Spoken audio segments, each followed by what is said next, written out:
কয়েকদিন আগেই জনাব সার্জিস আলমের প্রতি একটা চিঠি লিখেছিলেন তার দলেরই খুবই পরিচিত সদস্য তাসনিম জারা। সেই চিঠির জবাব দিয়েছেন জনাব সার্জিস আলম। সেই জবাব, সেই চিঠি লেখা সব কিছু নিয়ে রাজনৈতিক দলের ফান্ডিং, রাজনৈতিক দল কীভাবে ফান্ড পাবে, তারা কীভাবে সকল শোডাউন করবে, এসব নিয়ে নতুন করে আলোচনা শুরু হয়েছে। এবং একই সাথে আমি এটা যোগ করতে চাই, আরও বেশ কিছুদিন আগে জনাব নাহিদ ইসলামকে তার দলের ফান্ডিং নিয়ে যখন প্রশ্ন করা হয়েছিল তখন তিনি কিছু কথা বলেছেন। সব কিছু মিলিয়ে এই আলাপটা আমাদের করা দরকার যে আমাদের রাজনৈতিক দলগুলো কিভাবে তাদের ফান্ড রেজ করবে এবং সেই প্রসঙ্গে কি করবে। আমরা সাম্প্রতিক ডিবেটটা ইটস ভেরি ইন্টারেস্টিং। এই প্রশ্ন আমরা করতেও পারি যে দলের কাউকে এই প্রশ্নটা, বিশেষ করে তাসনিম জারা যে চিঠিটা ফেসবুকে লিখেছেন সেটা তিনি তো চাইলে পার্সোনালিও করতে পারতেন। দলের মধ্যে জবাবদিহিতা থাকা দরকার। জনাব সার্জিস আলম 150টার মতো গাড়ি নিয়ে তার এলাকায় শোডাউন করেছেন, সেটা কোত্থেকে পেয়েছেন এই ধরনের প্রশ্ন করেছেন। এবং তাসনিম যে প্রশ্ন করেছেন সেগুলো ভ্যালিড কোয়েশ্চেন্স, কিন্তু ভেতরে করলে ভালো হতো কিনা এই প্রশ্ন আসতেই পারে। তাসনিম যেটা জিজ্ঞেস করেছিলেন সেটা আমি একটা জায়গায় একটু পড়ি। তুমি কিছুদিন আগেই প্রকাশ্যে বলেছিলে আমার আসলে এই মুহূর্তে কোনো টাকা নেই, ধার করে চলছি, এটাই হচ্ছে রিয়ালিটি, আমার পকেটে মানি ব্যাগও নেই। উনি বলছেন যে এটাই সাদা জীবনযাত্রা তাকে, মানে তাসনিম বলছেন, আমাদেরকে অভিভূত করেছিল এবং জনগণের কাছে আমাদের সংগ্রামকে আরও গ্রহণযোগ্য করেছে। কিন্তু এত বড় একটি আয়োজন কিভাবে সম্ভব হলো, এর অর্থায়ন ও ব্যবস্থাপনা কিভাবে হয়েছে তা নিয়ে স্বাভাবিক মানুষের মধ্যে প্রশ্ন আসাটা স্বাভাবিক। আমাদের দল স্বচ্ছতা, সততা ও জবাবদিহিতার ভিত্তিতে একটি নতুন রাজনৈতিক সংস্কৃতি গড়ে তোলার যে প্রতিশ্রুতি দিয়েছে সে জায়গা থেকে এসব প্রশ্নের স্পষ্ট ও নির্ভরযোগ্য উত্তর দেওয়া আমাদের সবারই দায়িত্ব। তারপর তিনি এক্সপেক্ট করেছেন সার্জিস আলম এটা জানতে চাইবে।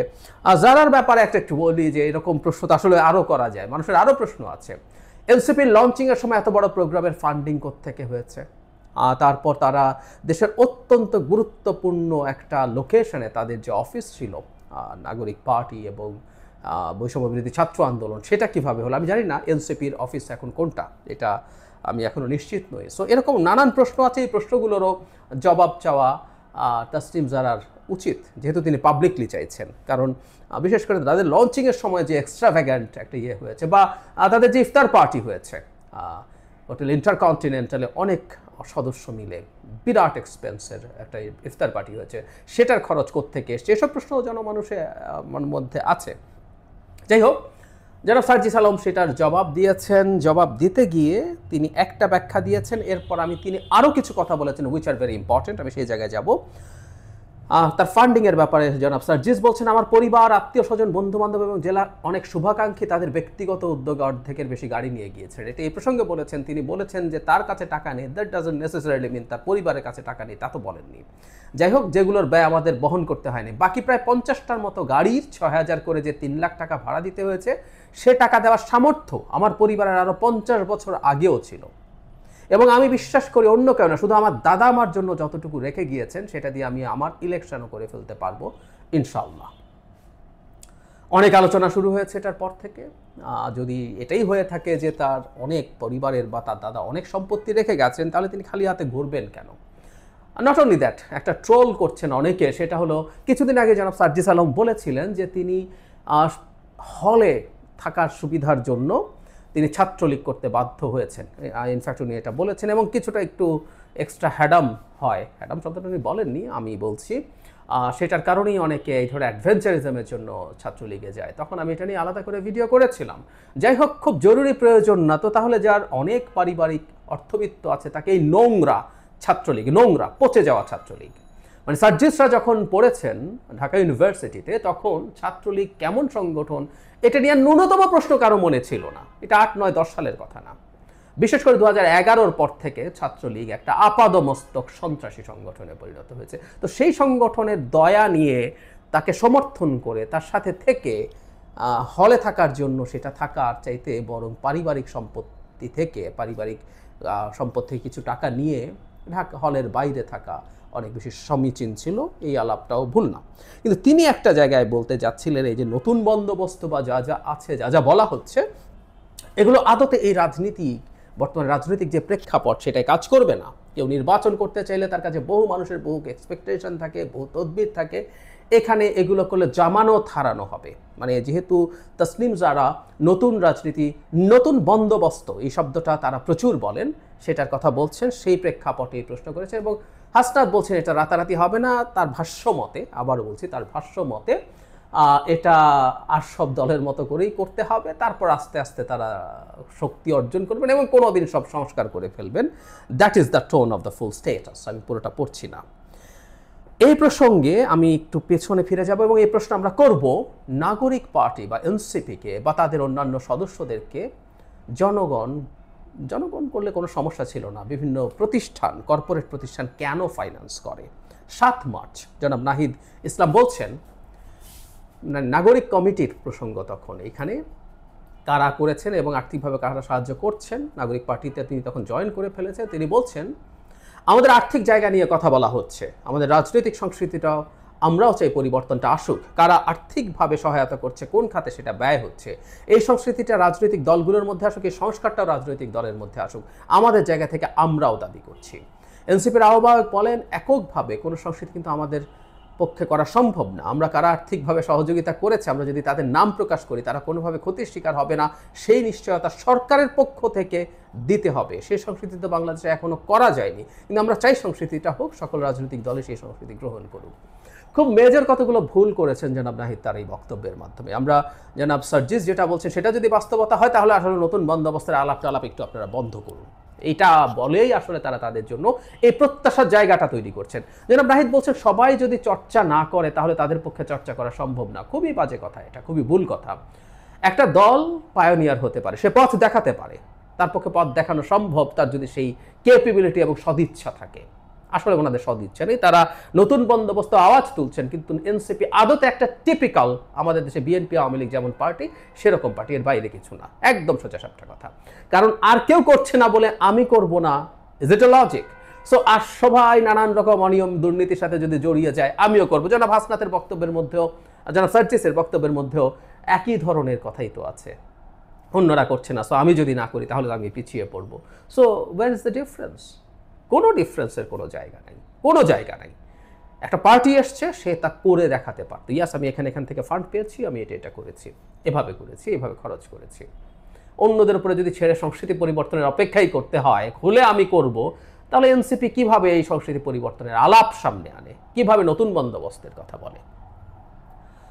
সব রেটরিক। আসলে দিনের শেষে এটা প্রকাশিত, আসলে তাদের বলে ফেলা উচিত তারা আমাদের টিপিক্যাল রাজনৈতিক দলগুলোর মতোই একটা রাজনৈতিক দল, দেন ইটস ফাইন। তখন আর তাদের এই ঝুঁকিটা আর থাকবে না।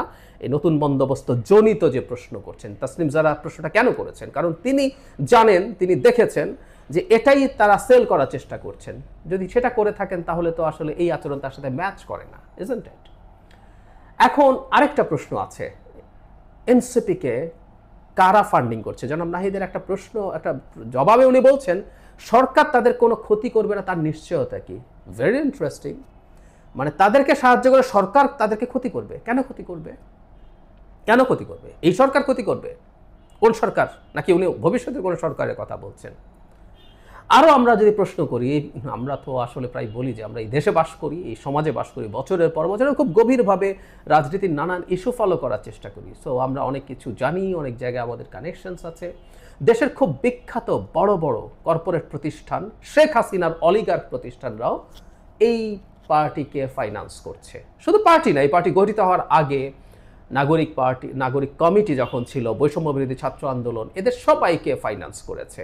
আমরা যদি প্রশ্ন করি এই ফাইন্যান্স কেন করছেন, আমাদের দেশের ব্যবসায়ীরা, সোকল্ড বলি কারণ আমাদের দেশে আসলে জেনুইন ব্যবসায়ী এখনো গড়ে ওঠে নাই। বেশিরভাগ ক্ষেত্রেই, হাতে গোনা দু একটা ব্যতিক্রমের বাইরে, বেশিরভাগই আসলে ব্যবসার নামে নানান রকম অনিয়ম করেন, ব্যাংক লোন নিয়ে ঝামেলা করেন, তারা তাদের ভ্যাট ট্যাক্স ফাঁকি দেন, এরকম নানান রকম অনিয়মের সাথে তারা জড়িত থাকেন। ফলে তারা রাজনৈতিক দলগুলোকে টাকা দেন মূলত দুটো কারণে। একটা হচ্ছে তার ব্যবসার অনিয়ম জনিত যাতে সমস্যা না হয়, আরেকটা হচ্ছে ক্ষমতাসীনদের কাছ থেকে তারা, বা রাজনৈতিক দলের কাছ থেকে তারা, তার দল ক্ষমতায় আসলে, ক্ষমতায় থাকলে তাহলে তারা সেটা থেকে বেনিফিট পাবেন, নানান রকম সুবিধা নেওয়ার চেষ্টা করবেন। নানান রকম ব্যবসা সরকারের থাকে, নানান রকম ব্যবসা তারা নেওয়ার চেষ্টা করবেন, তাদের পক্ষে কোনো পলিসি তৈরির চেষ্টা করবেন, এগুলো হচ্ছে কারণ।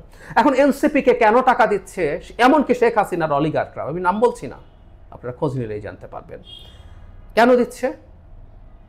ও এনসিপিও সেটা নিচ্ছে। আচ্ছা, ব্যবসায়ীরা কি মনে করেন যে এনসিপি আগামী নির্বাচনে ক্ষমতায় আসবে বা তার পরের নির্বাচনে ক্ষমতায় আসবে? ক্ষমতা আসা দূরে থাকুক, তারা কি খুব সিগনিফিক্যান্ট আসনে জিতবে এটাও কি তারা মনে করেন?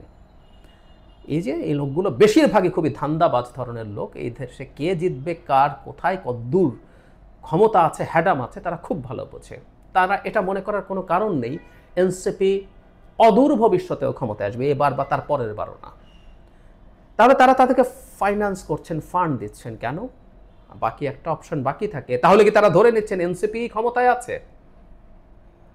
এনসিপি ক্ষমতাসীন সরকারের একটা এক্সটেনশন, এই পারসেপশন তো আছে ইন দ্য সোসাইটি। তাহলে তারা এতদিন যে পাপ করেছেন সেই পাপ মুক্তির জন্য তারা এনসিপিকে ফান্ড করছেন, সো দ্যাট সরকার তাদের প্রতি সহনীয় থাকে, সফট থাকে। একটা কারণ তো আছে। এই আমি মানে কোনো ব্যবসায়ী, বাংলাদেশে তো আবারও বলছি কোনো ব্যবসায়ী নাই, বেশিরভাগই যারা তাদেরকে টাকা দিচ্ছে এরা মূলত ব্যবসায়ী না, বেশিরভাগই ব্যবসা করেন কিন্তু নানান অনিয়মের মাধ্যমে তার চেয়ে আরও অনেক বেশি টাকা তারা উপার্জন করেন, তারা আরও বেশি টাকা নেন ব্যবসার মাধ্যমের বাইরে থেকে। সো ওই মানুষগুলো আসলে এক ধরনের ইনভেস্টমেন্ট হিসাবে রাজনৈতিক দলগুলোকে টাকা দেন। বুঝে বললাম, তার অবৈধ কাজে চাপ না আসা, চাপ কম আসা এবং কিছু ব্যবসা আরও বাড়াতে পারা, ব্যবসা পাওয়া, তার অনুকূলে নানান কিছু সুবিধা পাওয়া, এসব লোন পাচ্ছেন না, লোন পাওয়ার জন্য তদবির করা, নতুন একটা ব্যবসা করছেন, কোনো একটা ব্যাপারে ট্যারিফ বাড়ানো কমানো যদি বাজেটে করা যায় সেটা তার ব্যবসাকে সাফল্য দেয়, ট্যাক্স হলিডে করা, নানান রকম কারণে ক্ষমতার সাথে তারা থাকতে চান।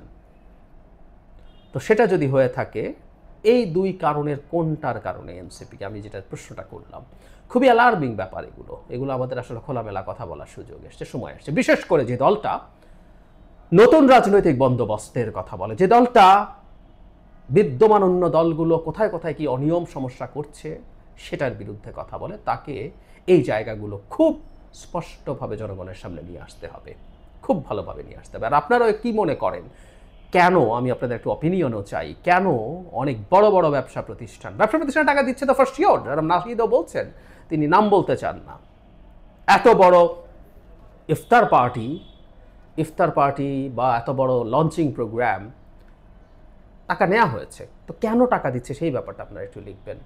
কেউ কেউ বলবেন বিএনপিও তো বিরাট বিরাট জায়গায় সব বিরাট বিরাট পার্টি করে বেড়াচ্ছে, একমত।